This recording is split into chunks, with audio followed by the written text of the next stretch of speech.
അനന്യാശ്ചിന്തയന്തോ മാം ഏതിന പര്യുപാസത്തെ തേഷാം നിത്യാഭിയുക്താനാം യോഗക്ഷേമം വഹാമ്യഹം. പക്ഷെ ഈ ശ്ലോകത്തിന്റെ അർത്ഥം വേണ്ടവണ്ണം ധരിക്കാതെ ഞാൻ ദിവസേന കോവിലിൽ പോകുന്നുണ്ട്, കോവിലിൽ പോകുന്നതൊക്കെ നല്ലത്, അർച്ചന നടത്തുന്നുണ്ട്, ഗുരുവായൂർ പോകുന്നുണ്ട് മാസം തോറും, ഭഗവാൻ എന്റെ കാര്യം നോക്കും, അല്ല അങ്ങനെയൊന്നും നോക്കാം എന്ന് ഭഗവാൻ ഒരിടത്തും പറഞ്ഞിട്ടില്ല. അനന്യാശ്ചിന്തയന്തോ മാം, ആ പദത്തിന്റെ തന്നെ അർത്ഥം എന്താ? ഞാനേ ഉള്ളൂ ഇവിടെ, വേറെ ഈശ്വരനല്ലാതെ ഇവിടെ മറ്റൊരു വസ്തുവും ഇല്ല എന്ന് തീരുമാനിച്ചെന്നെ ചിന്തിക്കണം. കാണുന്നതിലൊക്കെ ഈശ്വരഭാവം ഉൾക്കൊള്ളണം. അനന്യ എന്ന പദത്തിൽ തന്നെ എന്തർത്ഥം?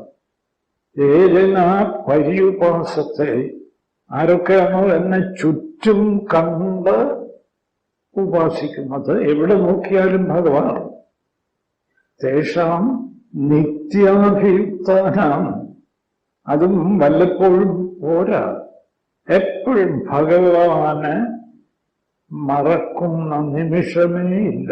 എന്തിനു മറക്കണം? ഒരു കർമ്മത്തിനും തടസ്സമില്ലല്ലോ.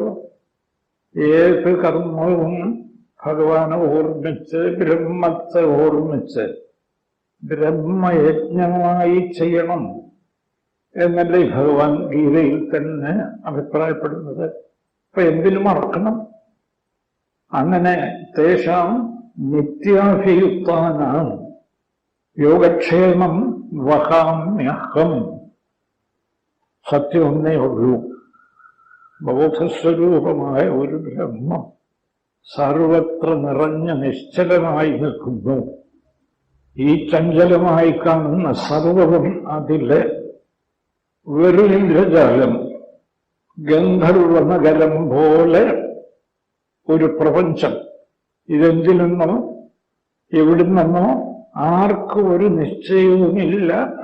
ഇനി ഒരിക്കലും പുറത്തു നിന്ന് നോക്കുന്നവർക്ക് നിശ്ചയം കിട്ടാനും പോകുന്നില്ല.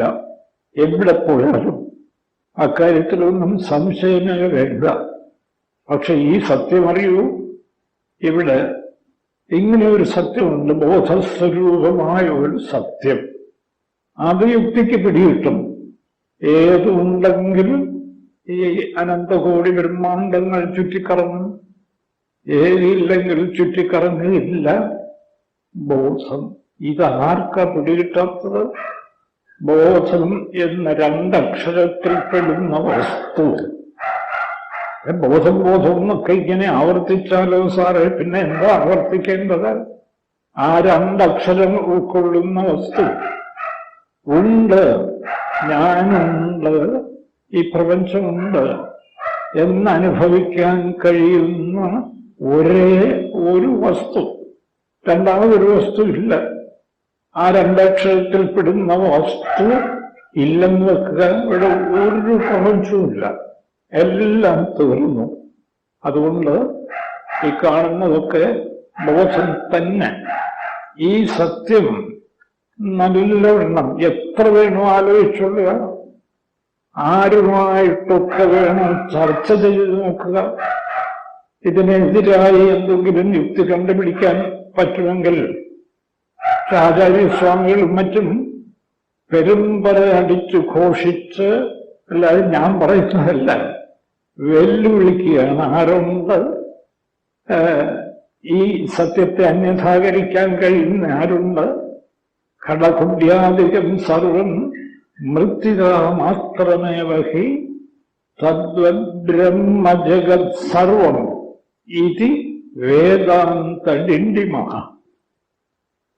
ചോര്, കുളം, കല്ലം ഇങ്ങനെ കാണുന്നതൊക്കെ മണ്ണ്.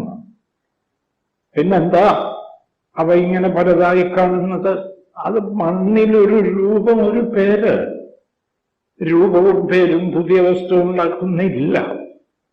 മണ്ണുണ്ടോ? പാത്രങ്ങളുണ്ട്. മണ്ണില്ലേ? പാത്രങ്ങളില്ല. ഇത് ഉപനിഷത്തിന്റെ ദൃഷ്ടാന്തമാണ്. അതുകൊണ്ട് പാത്രങ്ങളൊക്കെ മണ്ണ്. ബോധമുണ്ടോ ജഗത്തുണ്ട്. എത്ര ലളിതം! ഈ ലളിതമായ സത്യം ഉൾക്കൊള്ളാനും അതിന്റെ പശ്ചാത്തലത്തിൽ പ്രപഞ്ചത്തെ കണ്ടുകൊണ്ട് കർമ്മം ചെയ്യാനും കഴിയുന്നില്ല എന്ന് പറഞ്ഞാൽ പിന്നെ ചന്ദ്രനിലോ സൂര്യനിലോ ഒക്കെ പോയി കരയാൻ മാത്രമേ സാധിക്കൂ. യാതൊരു സംശയവും വേണ്ട. ചന്ദ്രനിലേക്ക് പോയി കരയാം, നിരാശപ്പെട്ട് തിരിച്ചു വരാം.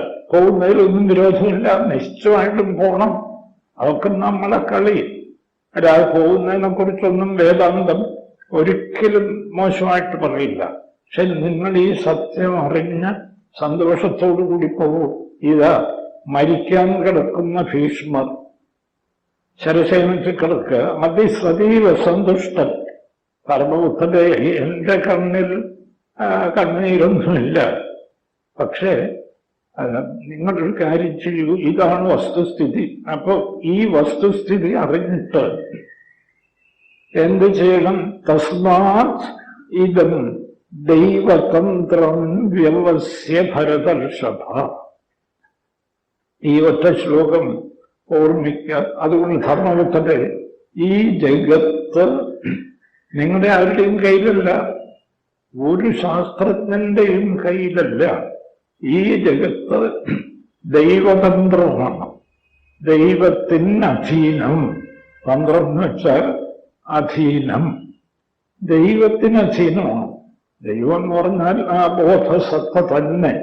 കാരണം ആ ബോധസത്തയുടെ ഇന്ദ്രജാലമാണ് സകല നാമരൂപങ്ങളും കർമ്മങ്ങളും. അപ്പോ ആ ഇന്ദ്രജാലികൻ ബോധസത്തയാണ്, ബ്രഹ്മമാണ്. അതുകൊണ്ട് തസ്മാദിദം ദൈവതന്ത്രം വ്യവസ്യ. തീരുമാനിക്കൂ ധർമ്മപുത്രരെ, ഇത് ദൈവത്തിന് അധീനമാണ് ഈ പ്രപഞ്ചം. ശാസ്ത്രീയമായി തീരുമാനിക്കൂ. ഞാൻ പറയുന്നു എന്ന് വെച്ച് കണ്ണടത്തൊന്നും വിശ്വസിക്കല്ല. ദൈവതന്ത്രം വ്യവസ്യ ഭരതർഷഭ തസ്യാനുവിഹിതോ. ഒരു നിമിഷം അദ്ദേഹത്തെ മറക്കാതെ, അനുവിഹിതം എന്ന് വെച്ചാൽ അർപ്പിക്കൂ. നേരത്തെ നമ്മളിവിടെ ഗീതയിൽ വായിച്ചതുപോലെ സർവധർമാൻ പരിത്യജ്യ മാം ഏകം ശരണം വ്രജ. എല്ലാം ആ ഭഗവാൻ അർപ്പിക്കൂ. എന്ന് വെച്ചാലോ എല്ലാം ഭഗവന്മയമായി കാണൂ മനസ്സുകൊണ്ട്.